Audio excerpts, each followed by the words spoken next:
We gamers take our hobby very seriously, and we wish others took it seriously as well. However, how can you not laugh at some of the gaming's most common conventions? How can you take a game seriously when a protagonist, for example, eats food out of a dumpster like in Bioshock Infinite, or when the Dragonborn has a seemingly bottomless backpack that fits hundreds of cakes in Skyrim?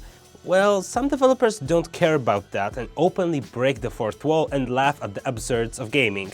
Here is our list of 6 games that made fun of other games. Enjoy! I was one of the most popular action game characters in the business. I started off like a lot of guys, side-scrolling my way through the 80s.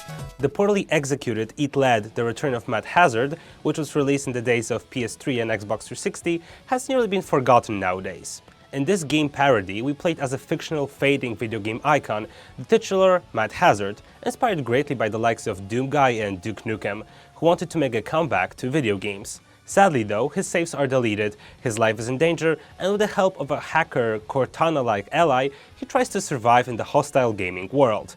The game references many titles from different genres and eras in gaming, from 8-bits to modern games, from Wolfenstein and Halo to Final Fantasy and Mario, even making fun of the recycled enemies like zombies, Germans, and other cannon fodder. The game's overall quality prevented it from becoming a cult classic, but it's worth mentioning that Mad Hazard tried parodying games a few years before it was cool to break the fourth wall. Oh, and fun fact, Neil Patrick Harris from How I Met Your Mother voices the bad guy. Based on your friend's reaction, I'm guessing it's kinda painful. That's legend, wait for it, or don't, the reference is too outdated anyway. I've got my top designers banging away on a script right now. As soon as it's ready, we'll send it right over. Script? 2013's Deadpool isn't a great game title by any means, but its greatness shines when it comes to self-consciousness and spoofing the game's medium as a whole. Deadpool relies on many cliches of action games and makes fun of them every single time. Oh, and the protagonist himself knows he's in a game. In the very beginning, we get an achievement for not doing anything, and soon after that, another one for, well, getting the first one, I suppose. You don't play this game for its complex gameplay, because it's the definition of mediocre to be honest, but for Nolan North's exceptional commentary as the merc with the mouth that makes it worth your while. Deadpool is a witty parody of everything a true gamer knows well. Double jumps, sewer levels, exploding barrels, character development, because every game needs one, and many, many others. I personally adore a certain scene which makes fun of camera movement, which indicates where we should go next, in a certain in-your-face fashion Deadpool is admired for. All right, the card is ready.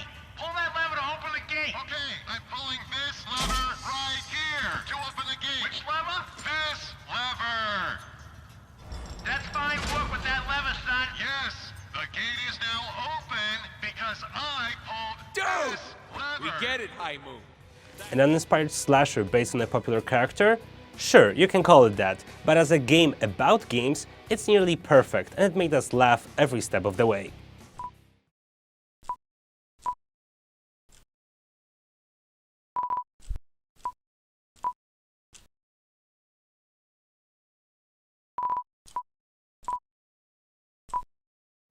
Most of the merchants in video games have it pretty tough. If it wasn't for the protagonist, the game's economy would be simply non-existent, and if that wasn't the case, we often sell them the most random litter collected on our travels, and they don't even seem to care.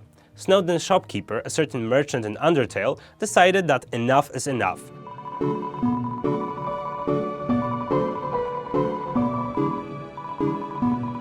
If we try to sell her some of her junk, she'll mock us and refuse to buy the worthless wares. That's only one of the many Easter eggs and in-game jokes that Undertale uses to make us laugh at games' cliches and conventions. The game's tone and unique atmosphere make all of those jokes part of the world, and the game ends up as a self-aware title rather than a straightforward parody like Deadpool. Characters question why we fight, an NPC wonders what happens to all those consumable items, and enemies often have hilarious dialogues mid-fight. That's Undertale for you. Black Friday. Black Friday. Black Friday. Black Friday is here. South Park: The Stick of Truth is a continuation of sorts of the Titties and Dragons story arc in the show that mocked the popular Game of Thrones series.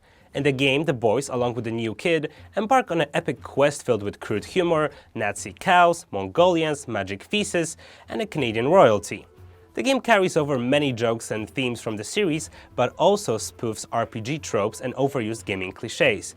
Just like in many RPGs, we have some rats to kill in a basement, we fight in turns because that's how they did it in the Dark Ages apparently. In some scenes we can't skip a cutscene because, well, it's important, and some levels require us to use the power of farts. And the bard, well, the bard sings about oral sex, because that's how bards cast buffs and debuffs, don't they? There once was a maiden from Stonehenge Hollow. She didn't talk much, but boy did she swallow. The Stick of Truth is a nearly perfect adaptation of the satirical comedy show that's been on the air for almost 20 years now, and the game's been successful enough for a sequel to be announced. Let's just hope that Fractured But Whole is as funny as its predecessor. I had hoped to come alone. Same here. I almost never get picked. BioWare's space opera, that is the Mass Effect trilogy, has been greatly praised by the gaming community, and rightfully so. That doesn't stop the writers from the Canadian studio to make fun of some of the most absurd gaming elements found in the RPG genre. Overall, Shepard, despite being humanity's last hope, the first spectre of the human race, a successful womanizer and a great dancer, still has to do some fetch quests or even personally buy the weapons he or she will use. Hey, don't say it like that. I talk to people, you know? Ask them if they have big problems that only I can solve. Throughout the course of the series, we've been witness to both dramatic moments of epic proportions and scenes in which BioWare makes fun of almost all RPG tropes. The games even reference themselves, from the long elevator rides in the first game, later to be laughed at, to the addition of clips in the second game, or even the logical fact that we can only venture out with not more than 2 companions at a time. The Citadel DLC certainly takes the cake here, and in case you haven't tried it out already, be sure to give it a chance. Ah, now this is making things a little more fun, isn't it, Stanley? It's your time to shine. You are the star. It's your story now. Shape it to your heart's desires. Stanley Parable is a game parody. Almost every line, every location in this deconstructive game pokes fun of the tropes and cliches of gaming. In itself, it's a game about the illusion of choice, a choice between predetermined paths that the developers have already designed that shows us that, in the end, there is no choice in the game. The game plays you as much as you play it, using our own habits against us. Why do we let ourselves be influenced by the narrator? Why do we instinctively want to stop a shutdown by pressing a button? Stanley Parable asks all of those and many other important questions, deconstructing the gaming medium. It's not a replayable blockbuster with amazing set pieces and many quests, that's for sure, but it doesn't have to be, and certainly doesn't want to. Stanley Parable is a statement about the nature of the medium and a meta game about games. Sort of.